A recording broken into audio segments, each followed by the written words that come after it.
अस्सलाम वालेकुम girls. Chapter number 6 tables and queries पे अब जिस टॉपिक पे हम फोकस कर रहे हैं that is about queries. Previous lecture पे हमने देखा कि क्यूरीज क्या होती हैं और क्यूरीज की मेन टाइप्स क्या हैं। आज के लेक्चर पे हमारा एम्फेसिस प्रैक्टिकली चीज़ों को देखने में होगा कि किस तरह से आप क्यूरीज को अप्लाई कर सकती हैं टेबल्स पे और आपको किस तरह से उसका रिजल्ट विजिबल होगा। So let's move forward. Explain the procedure for creating a simple query. एक सिंपल क्यूरी को क्रिएट करने का क्या प्रोसीजर होता है। Open the database and click on queries button in main database window. जब आप डेटाबेस को ओपन अप करेंगी तो आपके पास क्यूरीज का एक बटन विजिबल हो रहा होगा। आपने उस पर create query in design view के बटन पे क्लिक करना है और उस पर जब आप डबल क्लिक करेंगी तो सेलेक्ट क्यूरी की विंडो आपके सबके सामने विजिबल हो जाएगी। ये विंडो कुछ इस तरह से होगी, इसका इंटरफेस कुछ इस तरह से होगा और उसमें आपका टेबल आपको विजिबल हो रहा होगा। आपने अपने टेबल को सेलेक्ट करना है जिस टेबल में से आपने डाटा को एक्सट्रैक्ट करना है। क्लिक ऐड बटन, ऐड के बटन पे आप क्लिक करेंगी और जब आप टेबल को ऐड अप कर लेंगी तो फिर आपने क्लोज के बटन पे क्लिक करना है। The select query window will appear. It contains the selected table in the upper part. The bottom part contains different options for creating query. इस तरह से आपके टेबल की जो मेन फील्ड्स हैं वो आपको विजिबल होंगी इन द टॉप पार्ट और इन द बॉटम पार्ट आप किस तरह से डिफरेंट ऑप्शंस आएंगे कि आप किस तरह से क्यूरीज को क्रिएट कर सकती हैं, ये बॉटम पार्ट में आपके पास विजिबल होंगी। Select any field from the field list box to include it in the query in the bottom of the window. जिस फील्ड को आप अपने क्यूरी का पार्ट बनाना चाहती हैं उस पर आप डबल क्लिक करेंगी तो ये आपके बॉटम ऑफ द विंडो में विजिबल हो जाएगा। Add all other fields that are to be included in the query. वो तमाम फील्ड्स जिनको आप अपने क्यूरी में इंक्लूड करना चाहती हैं आप उन पर डबल क्लिक करेंगी तो वो आपके बॉटम पार्ट पे विजिबल हो जाएंगे। Select the sorting order from sort list box. इसी तरह आप अपने क्यूरी पे किसी किस्म की सॉर्टिंग अप्लाई करना चाहती हैं कि जो क्यूरी के बाद आपका रिजल्ट आए वो किसी सॉर्टिंग की बेस पे आए तो आप सॉर्टिंग भी अप्लाई कर सकती हैं। और इसके बाद give any condition in criteria field if required. आपने कोई क्राइटेरिया स्पेसिफाई करना हो जैसे I want to retrieve the name of the students whose marks are greater than 500, तो ये एक क्राइटेरिया है तो अगर आपने कोई क्राइटेरिया सेट करना है तो वो आप क्राइटेरिया के फील्ड में करेंगी।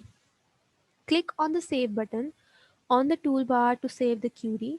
आपने अपनी क्यूरी क्रिएट कर ली, इसके बाद आप सेव बटन पे जब क्लिक करेंगी तो आप अपनी क्यूरी को कोई नेम देंगी और वो क्यूरी सेव हो जाएगी। जिस तरह आप अपने टेबल को नेम देती थी और वो सेव हो जाता था, इसी तरह आप अपने क्यूरी को नेम देंगी और वो आपके डेटाबेस में सेव हो जाएंगे।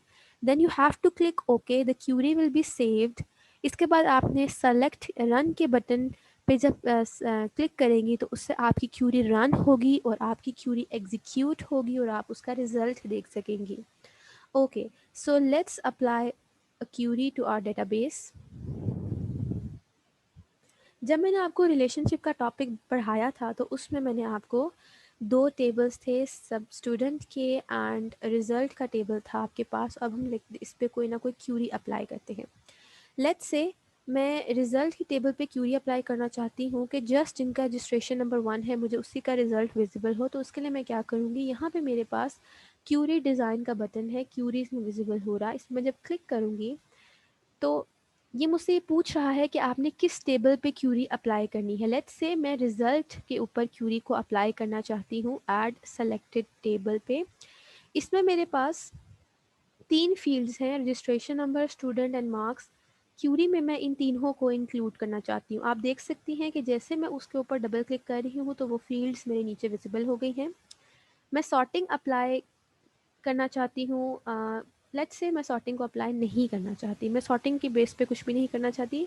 बस मेरा क्राइटेरिया ये है कि जहाँ पे आपके मार्क्स ग्रेटर देन 50 हो वो रिज़ल्ट मेरे पास विजिबल हो। This is my criteria. So यहाँ पे मैंने मार्क्स के अंडर 50 इसलिए लिखा है क्योंकि मार्क्स जो हैं वो मेरा क्राइटेरिया है, उसी के बेस पे डिसीजन हो कि जहाँ पे मेरे मार्क्स ग्रेटर देन 50 हों वो मेरा रिज़ल्ट रिट्रीव होके मेरे पास आ जाए। Okay, so I have created the query here. तीनों चीज़ें मेरे पास डेटाबेस में विजिबल हों, तीनों चीज़ें मेरे पास आएँ, लेकिन सिर्फ वही स्टूडेंट्स के मार्क्स मेरे पास आएँ जिनके मार्क्स ग्रेटर देन 50 हो। Okay, let's run this query. यहाँ पे आपके पास रन का बटन है, आप जब इस पर क्लिक करेंगी तो ये देख सकती हैं आप कि सिर्फ उन्हीं वही स्टूडेंट्स मेरे पास विजिबल होकर हैं जिनके मार्क्स ग्रेटर देन 50 थे। ओके, लेट्स से मैं ग्रेटर देन 50 की जगह ग्रेटर देन 80 की कंडीशन लगा देती हूँ और आई एम सेविंग इट। मैं इस क्यूरी को नाम दे रही हूँ क्यूरी 1 की, और इसको मैं फिर से रन कर रही हूँ तो सिर्फ एक ही मार्क्स ऐसे थे जो कि 18 से ज़्यादा थे, जो कि 89 मार्क्स थे। आप अपनी क्यूरी को चेंज कैसे कर सकती हैं, ये आपका जो व्यू है that is data sheet view. आप डिज़ाइन व्यू में जाके आप अपने टेबल की क्यूरी को यहाँ से चेंज भी कर सकती हैं। Let's say I want to set it to 70, जिनके मार्क्स ग्रेटर देन 70 हों। तो अब मैं इसको जब रन करूँगी तो अब मेरे पास दो रिजल्ट्स आ रहे हैं बिकॉज दो स्टूडेंट्स के मार्क्स 70 से ज़्यादा हैं। अगर आप इस टेबल में देखें तो वाकई ही में सिर्फ दो ही स्टूडेंट्स ऐसे हैं जिनके मार्क्स 70 से ज़्यादा हैं। Okay, let's just apply this query to greater than 60 condition. Let's set our criteria to greater than 60. Okay, let's see what changes are there. अब देखिए आपके पास टोटल 1 2 3 4 5 6 रिजल्ट्स रिट्रीव होकर आए हैं क्योंकि 60 रिजल्ट 60 स्टूडेंट्स ऐसे थे जिनके मार्क्स 60 से ज़्यादा थे। So this is how you can apply query to a table.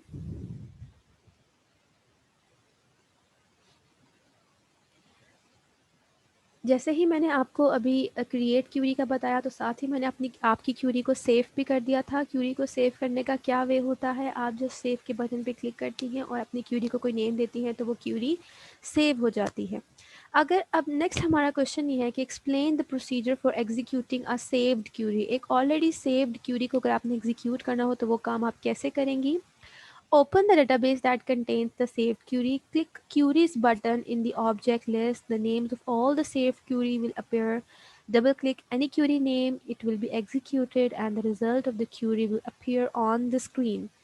अगर हम जिस डेटाबेस पे काम कर रहे हैं उसी को अगर मैं आपको ओपन अप करके दिखाऊं तो यहाँ साइड पे आप देख सकते हैं कि जो क्यूरी 1 जिसको मैंने सेव किया था ये यहाँ पे मेरे पास मौजूद है।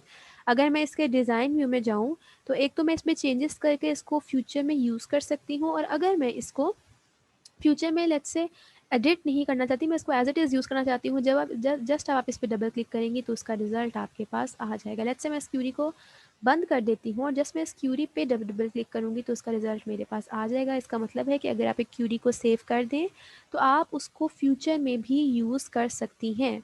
सो you can save that query for your future use. तो आज अभी तक हमने ये देखा कि हम किस तरह से एक क्यूरी को टेबल पे अप्लाई कर सकते हैं, उसको सेव कर सकते हैं और उसको फ्यूचर में यूज़ कर सकते हैं।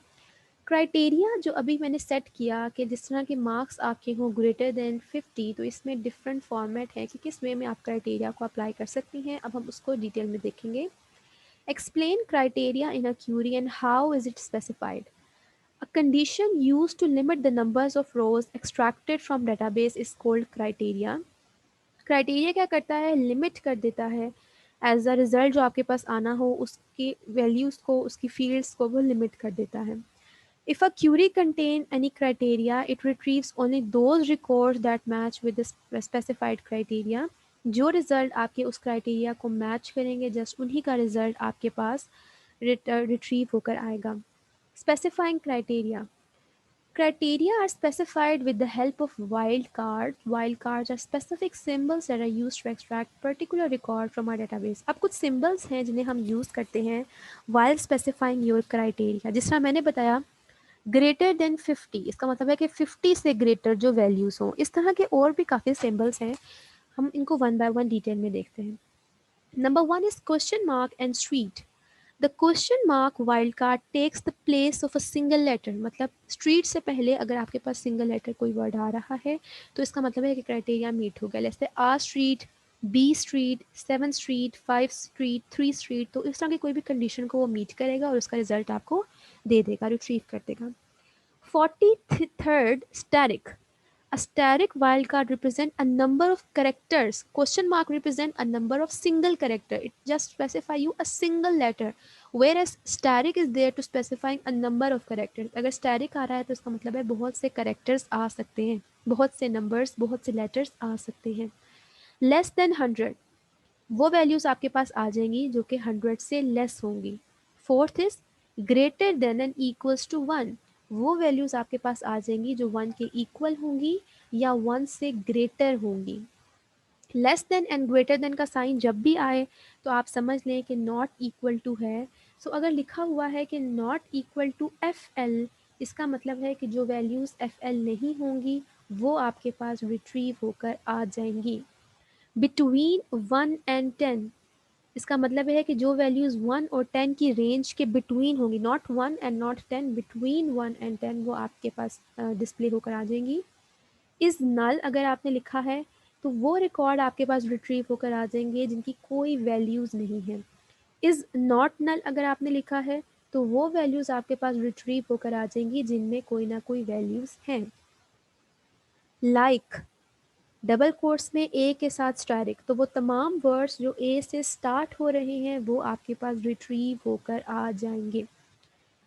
Second last condition is greater than 0 and less than and equals to 100, मतलब 0 से ग्रेटर जो वैल्यूज़ हैं और less than and equals to 100 के इक्वल जो वैल्यूज़ हैं वो आपके पास रिट्रीव होकर आ जाएंगी.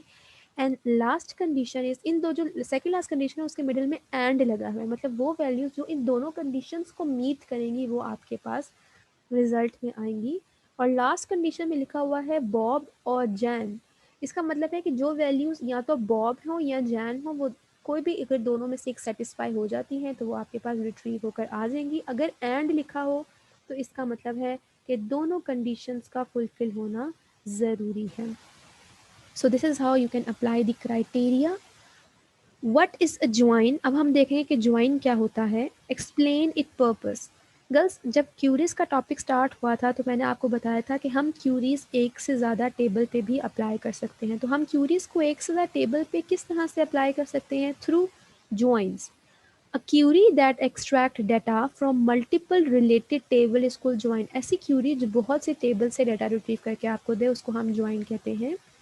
A join uses the relationship of tables for extracting the data from the table. Jin tables के को आप join के थ्रू कनेक्ट कर रही हैं उनका आपस में कोई ना कोई रिलेशनशिप होना बहुत ज़रूरी है. अगर रिलेशनशिप होगा तो ही वो join आप उनके ऊपर अप्लाई कर सकती हैं. Adjoin search the required record in the first table and then search the corresponding record in the second table. जिन दो टेबल्स पे आपने ज्वाइन को अप्लाई किया है, ज्वाइन करता क्या है कि पहले फर्स्ट टेबल में से डाटा को सर्च आउट करता है और फिर सेकंड टेबल में से डाटा को सर्च आउट करके आपको रिजल्ट देता है. What is the difference between relationship and join? अब relationship and join का बेसिक डिफरेंस क्या है? Relationship is a logical connection between different entities. जिस तरह डिफरेंशियल इंटीग्रिटी के टॉपिक में मैंने आपको बताया था कि लॉजिकल रिलेशनशिप होना चाहिए दो एंटिटीज़ का, तो हम उनको रिलेशनशिप से कनेक्ट कर लेते हैं. A relationship is established on the basis of interaction among these entities. कि इन एंटिटीज़ का आपस में कनेक्शन क्या है, क्या इंटरेक्शन है. वेयर एज ज्वाइन एक ऐसी क्यूरी है जो कि मल्टीपल टेबल्स में से डाटा को एक्सट्रैक्ट करके आपको देगी. ज्वाइन को अप्लाई करने के लिए टेबल्स का आपस में रिलेशनशिप होना बहुत ज़्यादा ज़रूरी है. So this is the basic difference between relationship and joins. अब हमने देखना है कि what is the procedure to extract data from multiple tables. हम कह तो रहे हैं कि हम ज्वाइंस में मल्टीपल टेबल से डाटा को एक्सट्रैक्ट कर सकते हैं, but how we can do it, अब हम इसका प्रोसीजर देखेंगे. Open the database. हम उस डेटाबेस को ओपन अप करेंगे जिसमें से हमें डाटा को एक टेबल में से जिसमें से हमें डाटा को एक्सट्रैक्ट करना है. Click on queries button in main database windows. हम क्यूरीज के बटन पे क्लिक करेंगे और create query in design view पे हम जाएंगे. उसमें से हम सेलेक्ट क्यूरी को जब क्लिक करेंगे तो बिल्कुल वैसा ही हमारे पास सेलेक्ट क्यूरी की विंडो आएगी जिस तरह लास्ट एग्जांपल में आपके पास आई थी. इसमें आपने सबसे पहले फर्स्ट टेबल को सेलेक्ट करना है जिससे आप डाटा को एक्सट्रैक्ट करेंगी और ऐड के बटन को क्लिक करके आप उसको अपनी विंडो पे विजिबल कर लेंगी, विंडो पे ले आएंगी. इसके बाद आपने सेकंड टेबल को सेलेक्ट करना है और उस पर भी जब ऐड के बटन को क्लिक करेंगे तो वो आपके पास विजिबल हो जाएंगे. इस तरह आपके पास दोनों टेबल आपके सामने विजिबल हो जाएंगे. देन आपने ऐड टेबल्स के उसको विंडो को क्लोज अप कर देना है. सेलेक्ट क्यूरी की विंडो इस तरह से आपके सामने विजिबल होगी, जैसा लास्ट एग्जांपल में विजिबल थी। It contains the selected table in the upper part, जो आपके सेलेक्टेड टेबल हैं वो ऊपर आ रहे होंगे, और सेकंड नीचे बॉटम में जब आप जो क्यूरी के साथ एक्शंस परफॉर्म करना चाहती हैं वो विजिबल होंगी। जो भी कॉलम्स को आप ऊपर सेलेक्ट करेंगी वो आपके नीचे विजिबल होंगी in the field list box.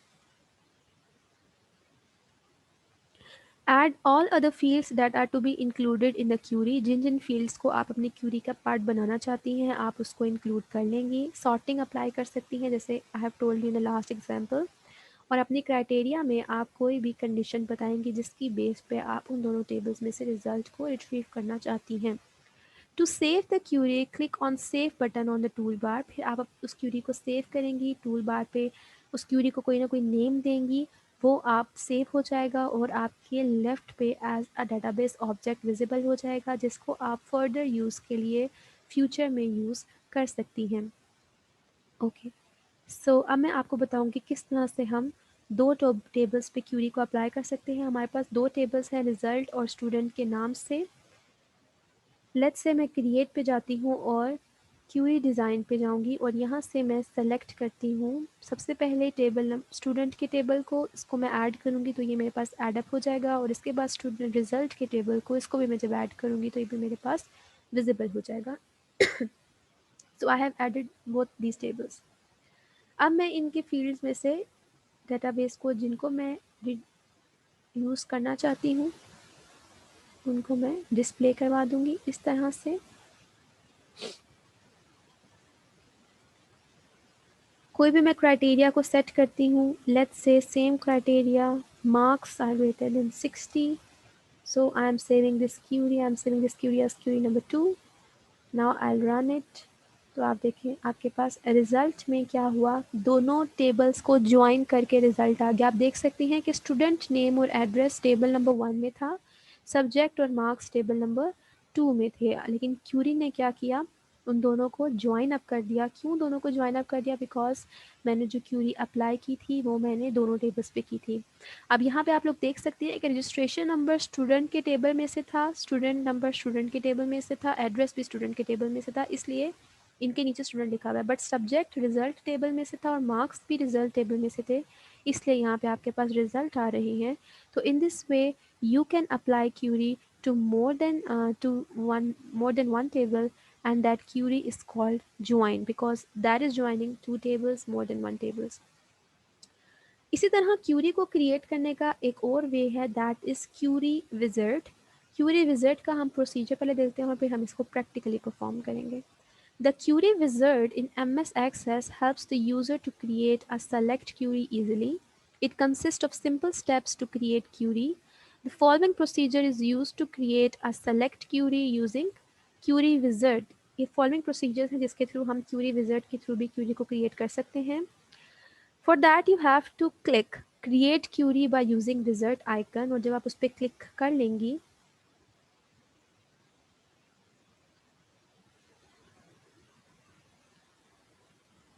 then you have to select the table on which you have to apply the query. फिर आप उस टेबल को सिलेक्ट करेंगे जिस पे आप क्यूरी को अप्लाई करेंगी। आप फील्ड्स को वन बाय वन सेलेक्ट करेंगी, जिन फील्ड्स को आप सेलेक्ट करेंगी वो आपकी क्यूरी का पार्ट बन जाएगा, और जब आप फिनिश पे क्लिक करेंगी तो इस तरह से आपकी क्यूरी क्रिएट हो जाएगी।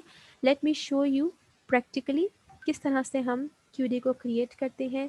लेट्स से मैं होम पे जाके यहाँ पे देखें क्यूरीज में आपके पास क्यूरी विजिट अवेलेबल है। आप क्यूरी विजिट को यहाँ पे जब सेलेक्ट करेंगी, सिंपल क्यूरी विजिट को मैं ओके कर रही हूँ, यहाँ पे वो मुझे कह रहा है कि आप किस पे क्यूरी को अप्लाई करना चाहती हैं। लेट्स से मैं स्टूडेंट टेबल पे क्यूरी को अप्लाई करना चाहती हूँ, नो लेट्स से मैं मार्क्स रिजल्ट टेबल पे क्यूरी को अप्लाई करना चाहती हूँ। जिन जिन फील्ड्स को मैं यहाँ से सेलेक्ट करूँगी वो मेरे सेलेक्टेड फील्ड्स बन जाएंगी। ये तीनों मेरे इस साइड पर आ गई हैं, इसका मतलब है ये मेरी क्यूरी का पार्ट बन गई हैं। अगर आप तीनों को एक साथ ऐड करना चाहती हैं तो आप इस बटन को भी यूज़ कर सकती हैं, और इस तरह आप किसी एक को नहीं इसमें ऐड करना चाहती तो भी आप उसको उससे रिमूव कर सकती हैं। अब जो क्यूरी है उसमें सिर्फ रजिस्ट्रेशन नंबर और स्टूडेंट है, उसमें मार्क्स नहीं है। जब मैं नेक्स्ट बटन पे क्लिक करूँगी ये मुझे कह रहा है कि set the name of the query, तो मैं इसको नेम दे रही हूँ क्यूरी 3 का, and I am clicking here finish query 3 is an invalid query name, please choose a different name. वो मुझे कह रहा है कि you have to choose a different name. Let's say I am choosing this. Okay.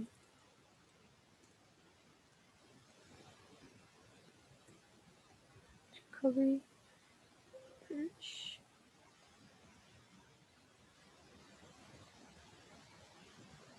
Okay, let's keep the name to result query and then finish. तो ये देखें ये रिजल्ट क्यूरी में आपके पास जो दो रोज़ आपने सॉरी जो दो फील्ड्स आपने सेलेक्ट की थी वो आपके पास विजिबल हो गई हैं. आपने मार्क्स को सेलेक्ट नहीं किया था इसलिए मार्क्स आपके सामने विजिबल नहीं है. तो आपके पास दो वेज हैं, आप क्यूरी विजिट के थ्रू भी जिन क्यूरीज़ को क्रिएट कर सकती हैं, बट इसके थ्रू आप जस्ट उन क्यूरीज़ को क्रिएट कर सकती हैं जो रिलेटेड होती हैं आपके रिलेटेड होते हैं आपको जस्ट सिलेक्शन के कि आप किन रोज़ को सिलेक्ट करना चाहती हैं और किन रोज़ को सिलेक्ट करना नहीं चाहती. बट क्यूरी डिज़ाइन के थ्रू आपके पास बहुत से ऑप्शंस हैं जिसमें आप बहुत से वेज में अपनी क्यूरी को मॉडिफाई कर सकती हैं और बहुत सा डिफरेंट क्राइटेरिया आप अप्लाई कर सकती हैं.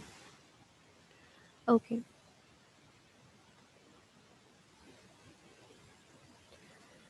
Now, what is explain find duplicate queries with an example. Find duplicate query का क्या मतलब होता है, जब आपके फील्ड में डाटा रिपीट हो रहा हो, डुप्लीकेट हो रहा हो. लेट्स से जिस तरह आपका ये जो ऐसा टेबल हो कोई जिसमें वैल्यूज़ रिपीट हो रही हो, फर्स्ट नेम लास्ट नेम या इसी तरह से कोई भी डाटा रिपीट हो रहा हो. तो अगर आपने उसको डाटा को देखना हो कि कौन कौन सा डाटा रिपीट हो रहा है, उसके लिए हम इस क्यूरी को लगाते हैं. उसको लगाने का वे बहुत सिंपल है. जिस तरह आप क्यूरी विजिट पे you will move, query visit पे जब आप जाएंगे उस बटन पे क्लिक करेंगे तो आपके पास फाइंड डुप्लीकेट क्यूरी विजिट का ऑप्शन आ रहा होगा. जब आप उस पर क्लिक करेंगी तो वो आपको बताएगा कि आप किन फील्ड के ऊपर इन क्यूरीज़ को अप्लाई करना चाहती हैं. आप अपने फील्ड्स को सेलेक्ट करेंगे जिन पे आप क्यूरीज़ को अप्लाई करना चाहती हैं. फिर डुप्लीकेट वैल्यूज़ की फील्ड में आपके पास डुप्लीकेट वैल्यूज़ आ जाएंगी. So this is a very simple way of applying find duplicate queries. What is the procedure to delete a table from a query. किसी टेबल में किसी क्यूरी में से आप टेबल को किस तरह से डिलीट कर सकती हैं. जस्ट आपने उस टेबल के टाइटल के ऊपर क्लिक करना है और जब आप डिलीट करेंगी तो वो टेबल आपकी क्यूरी से डिलीट हो जाएगा. Just you have to click on the delete button. Okay. Lastly आज के लेक्चर में हमने ये देखना है कि what are the different type of calculations in a query and also specifies some functions कि क्यूरी पे हम कौन सी कैलकुलेशंस को परफॉर्म कर सकते हैं.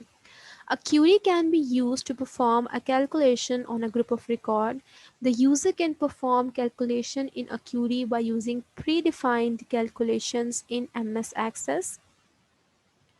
कुछ ऑलरेडी मौजूद हैं कैलकुलेशंस इन एमएस एक्सेस जैसे सम का, मैक्स का, मिनिमम का, एवरेज का, काउंट का, जिनका काम ये होता है कि वो आपको रिजल्ट स्पेसिफाई करके दे देते हैं. जैसे अगर आपने ए वी जी का कीवर्ड यूज़ किया है इसका मतलब है कि वो आपको एवरेज रिजल्ट फाइंड आउट करके दे देगा. अगर आपने मैक्स का कीवर्ड यूज़ किया है तो वो आपको मैक्स का वैल्यू फाइंड आउट करके दे देगा. सो इस तरह से आपके पास जो कैलकुलेशंस अवेलेबल हैं आपने उनको बताना है. M S Access provide the following calculations type. Number 1, group bye.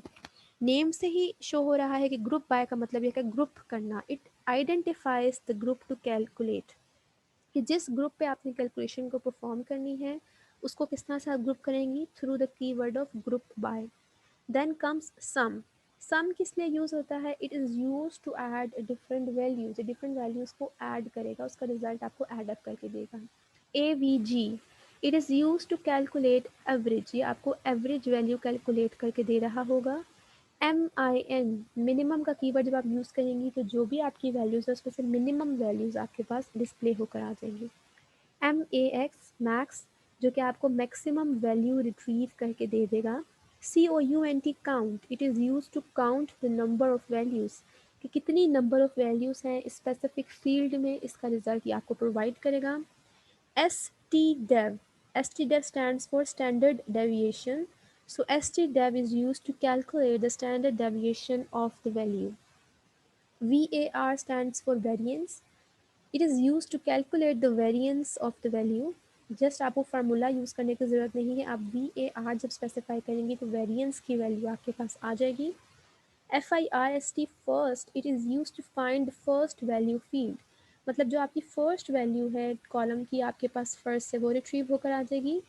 LAST जो लास्ट की वर्ड है, इससे आपकी जो लास्ट वैल्यू है वो रिट्रीव होकर आ जाएगी। एक्सप्रेशन, एक्सप्रेशन का क्या काम होगा, it is use to create a calculate field through an expression, एक एक्सप्रेशन आप स्पेसिफाई करेंगे और उसके थ्रू ही आपको रिजल्ट स्पेसिफाई करके दे देगा। Where, it is used to indicate criteria for a field not included in the query। जिस तरह आप if की कंडीशन को स्पेसिफाई करती हैं in C++ language, in C language, इसी तरह where को आप यूज़ करती हैं in standard query language, MS Access के अंदर, डेटाबेस के अंदर, कि जो क्राइटेरिया है जिसकी बेस पे आप फ़िल्टर आउट कर रही हैं अपने डाटा को। जिस तरह मैंने लिखा कि ग्रेटर देन 500, तो ये जो आपका क्राइटेरिया है ये बेसिकली आपके SQL लैंग्वेज का वेयर पार्ट के अंदर आता है, जिसमें हम स्पेसिफाई करते हैं कि जहाँ ये हो, ये कंडीशन मीट हो, वहाँ मुझे आप रिजल्ट प्रोवाइड कर दें। So this was all about lecture 6। Lecture 6 में हमारा एम्फेसिस था टेबल्स पे एंड क्यूरीज पे। टेबल्स के स्ट्रक्चर को बनाना, टेबल्स में डाटा को एंटर करना और डिफरेंट फॉर्मेटिंग अप्लाई करना ऑन अ टेबल, ये हमने लर्न किया इस लेक्चर से। क्यूरीज में हमने देखा कि what is query, what are the advantages of query and how we can apply query to a table, how we can apply query to multiple tables, और ऐसी कौन सी कैलकुलेशंस हैं जो कि आप MS एक्सेस पे अपनी क्यूरीज में अप्लाई कर सकती हैं जो कि प्री डिफाइंड हैं। सो एंडिंग दिस lecture here.